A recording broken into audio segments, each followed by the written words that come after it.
All right. Okay, hello. Hello, yes. Hello. Okay, ndandichiti zvone anatomy yedu yevakadzi tine pagenitalia pedu apa papunana apa pane bvudzi iroro masweat glands anobuda sweat. Okay, saka kana pabuda sweat ipapo paganda redu pagara pane bacteria, pane fungi, pane bacteria inogara iripo. Saka kana wet ikange yaenda pabvudzi riya bvudzi rinotrepa that urea iyo ndio inozobudisa kamunhu wekefish kana zvasangana nebacteria zvoti fungi zvoti urea nezvichiri paskin even wakasheva until ukunzwisisa. Hello? Ndikunzwisisa. So what happens is iyoyo tsvina iyoyo haibvi nemvura chete because tikutaura zvakafanana neskin yedu iyi yatiri kugeza because tinoda agental soap kana paganda chaipo because ganda rine bacteria even rikaiswa under microscope pane bacteria yakawanda saka pakazoita sweat bacteria nemafungi zvese zvinoda pakanyorovera panodziyirira zvotanga kuberekana kana zvaberekana zvotanga kunhuhwa saka tiri kuti hazvibvi zvinhu izvozvo hazvibvi nemvura chete. Saka kana tichitaura kuti vanhu ngavageze kuzasi tiri kuti kuzasi apa pese panze pese apa panoda mvura panoda sipo iri gentle but kana uchitoona kuti dzimwe nguva uri kutobudisa that smell vamwe vanogona kutoshandisa maantibacterial soap aya atori strong because iri ganda chairo hapana kana chinombonetsa because iganda rakangofanana neganda repanze kwatiri kutaura kuti kusingaiswe sipo mukati umo because mukati umo ndo matinoti muvagina ndo muri self cleansing kana ichiti self cleansing tiri kutaura kuti it's a tunnel iri kubva panotange patinopinza zvigunwe paya patinoenda paya ndo mukati mekuti hamudiwi sipo nekuti imomomo mwiri wedu wakagadzirwa in a way yekuti une acid inoproduceka imomo inonzi lactobacillus acidophilus. Iyo acid iyoyo ndiyo inouraya tsvina kana bacteria inenge yapinda nekusasuko ende inogadzirwa mukati imomo ende zvitori normal zvakadaro.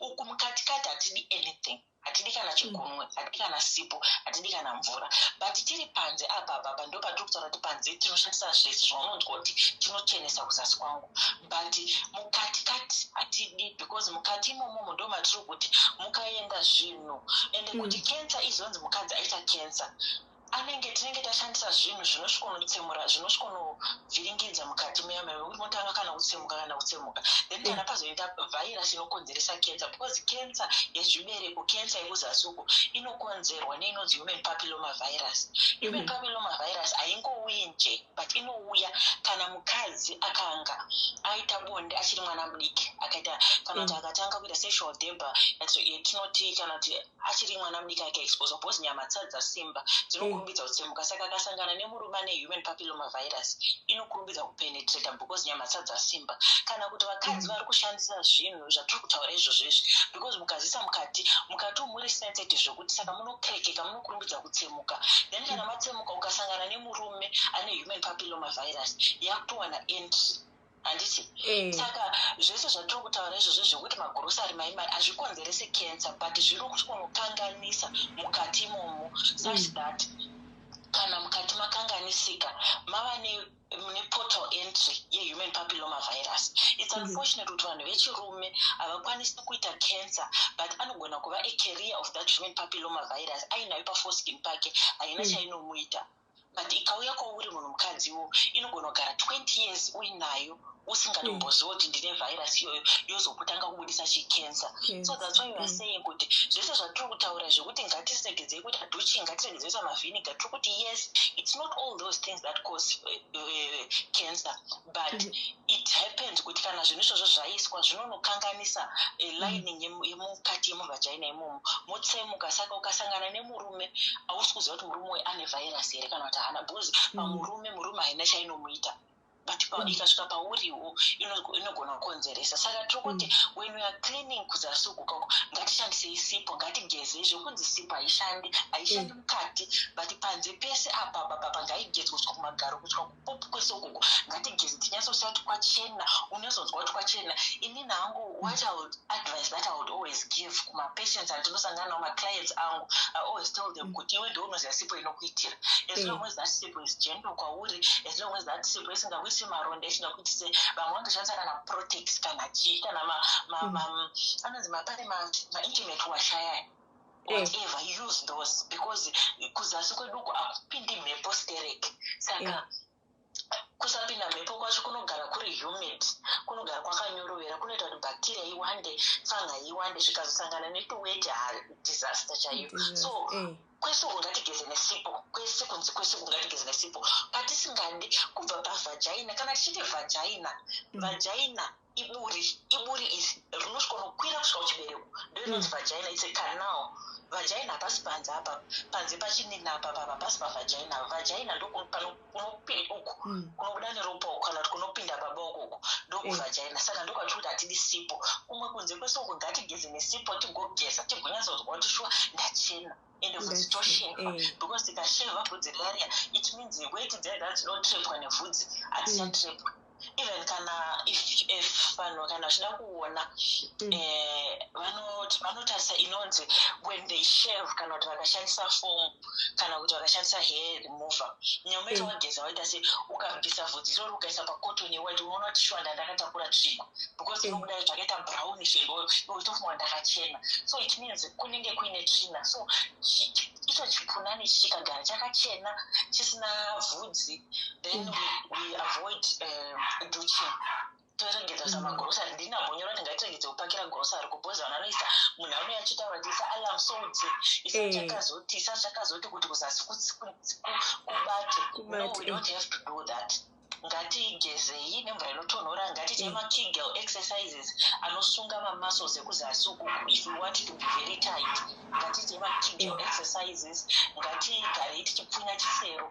Zvese zvinoita kuti kuzasi kudzoke ukoko. Unlike a situation whereby you are forcing things, tichingweza zvinhu unyeperana, mwana wekuti sabetadine, mwana wekuti salt, moti sugar, moti vinegar, tichipakira grocery. It's only predisposing us kuti tikasangana nababa vambobva kwaunoonana nemunhu ane HPV, ndo patinoita cancer yemuromo chibereko. Saka zvinokonzera cancer.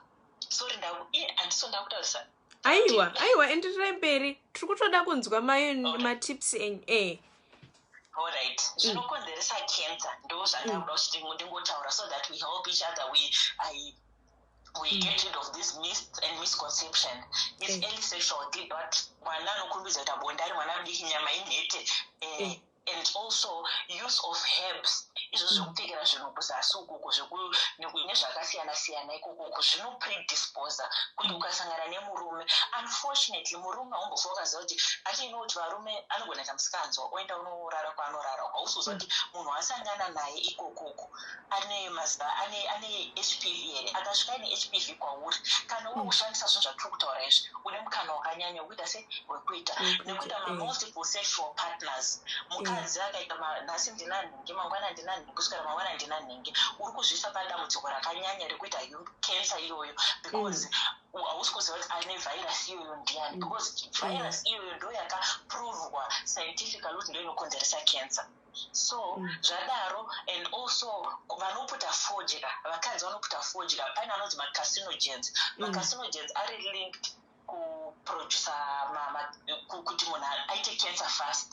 Saka vanopota fodya, beiti fodya yekuputa kana kuti fodya yemudombo yebute iyai, ndo vanhu vari pahigh risk yekuita cancer. Nevanhu vari HIV positive vane mukana wakanyanya because of the compromised immune system, ndo vanhu vanokurumbidza kuita cancer. Saka zvese izvozvo ndo zvatofanira kutarisa kana taura nyaya yecancer yemuromo wechibereko, cervical cancer. Kazhinji kacho yechibereko, cancer yechibereko ndo inonzi cervical cancer. Saka kana vanhu sorry ndakutongotikawo disadvantage kuti vanhu ngatiende chinoitwa VIAC vakadzi, and then maclinics, malocal clinics almost now mumatowns kwakuti vanonzi VIAC yekutaswa kuti hauna here mazai anokonzeresa cancer, kana kuti hauna here cancer yachona yemuromo wechibereko, because as long as you are having unprotected sex, you are at a high risk of getting a human papilloma virus iyoyo.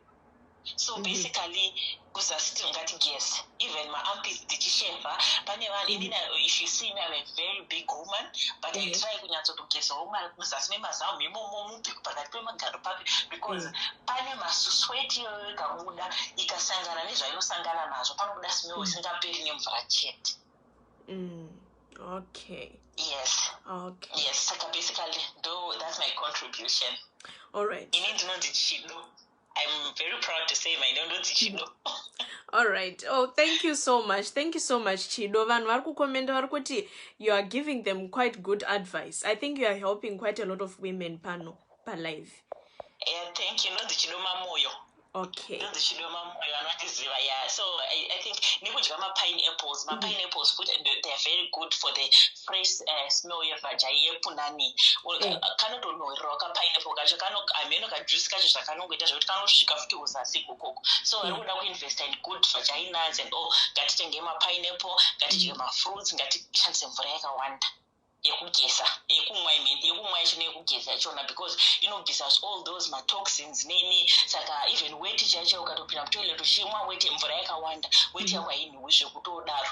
Then we always use mawipes and mawipes we should be very very careful kana titenga mawipe ngatiregedze kutenga. I'm not there kusvibisa mazita but ndiri kuti pane zvimawipes zvinotengeswa mumafone cold shops ezvazvo hatisi kuziva kuti machemicals ari kushanda ipapo ndeapi ndozvimwe zvatinongoshandisa futi kuzasi. So when you're using this wipe ngatishandise the dermatology tested.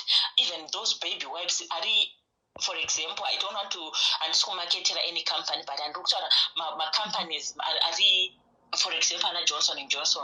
Those are test for saka they are gentle food kusasuku. But mamaya tinozotenga mamaya akagadzirwa kudzimwe nyika dzatisinganzwisisi. We don't know the chemicals that have been used kuti atotese mawipes iwayo saka tikamashandisa zvinoningirikeni. And also kubuditsa that mapensi edu aya atino mapenty liners, let's make sure that haisi plastic.